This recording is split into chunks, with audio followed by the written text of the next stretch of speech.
How to add a user to a database and add privileges. Log into your cPanel account and you will be on this page.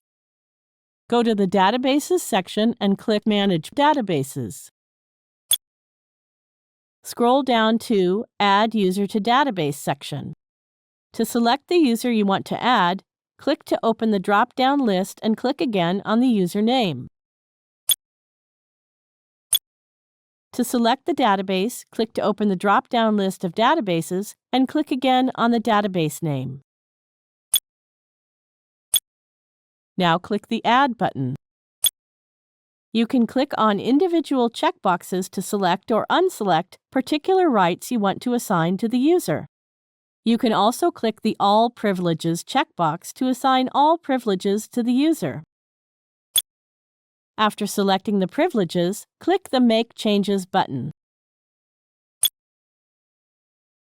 That's it. Privileges have been assigned to the user for the selected database.